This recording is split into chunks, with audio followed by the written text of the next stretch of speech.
As an artist, I've spent my entire career studying the external anatomy of the deer that I paint.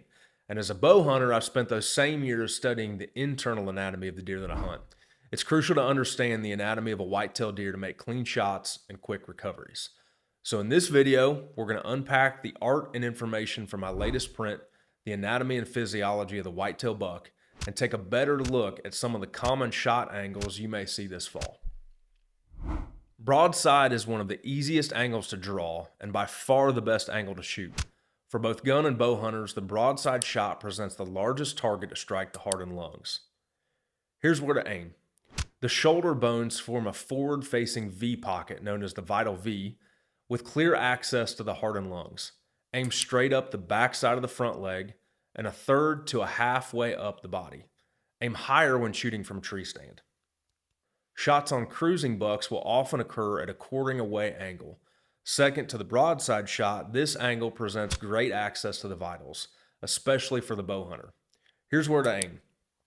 Follow the opposite leg up, aiming a third to halfway up from the bottom of the buck, higher when shooting from a tree stand. The quartering away shot increases the odds of hitting more than one organ in a single shot. For example, the liver and opposite lung.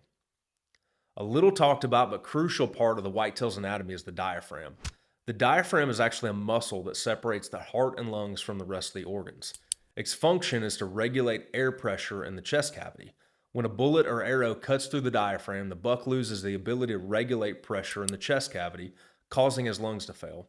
A well-placed quartering away shot will often result in a punctured diaphragm. Bucks that sneak in from behind your setup will often present you with a quartering towards shot. It's tempting, but bow hunters should try their best to avoid this one and wait for a better shot as the buck turns.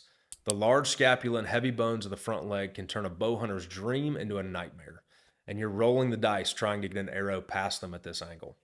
From the ground, it may be possible to execute a close range shot in front of the shoulder, but only try this under the right conditions. Now let's look at a few less common angles you may be presented with. Facing directly away. While a high-energy bullet may pull off the Texas heart shot, an arrow is unlikely to pass through the buck, resulting in a gut shot at best. At worst, the arrow hits heavy bone or lodges in the pelvis, resulting in a badly wounded deer. Facing head-on. While a gun or close bow shot from the ground at this angle is possible, you've got to be careful. A head-on whitetail that turns to bound away at the shot will likely be quartering towards you by the time the arrow reaches him, and you may hit the shoulder. From an elevated tree stand, hitting the vitals at this angle is near impossible, as head or neck shots should always be avoided. Directly underneath. This angle greatly decreases your odds of hitting more than one vital organ in a single shot, and single shot lungs are one of the most difficult shots to diagnose and recover. Additionally, the buck's vitals present a smaller target when viewed from above. It's best to be patient here and try to get a quartering away shot as the buck leaves. I hope you find this art and information helpful this season. Best of luck to you this fall, and be sure to check out ryankirby.com for more whitetail art. In this video, we've shown you where to aim before the shot. In the next video, we're going to help you after the shot.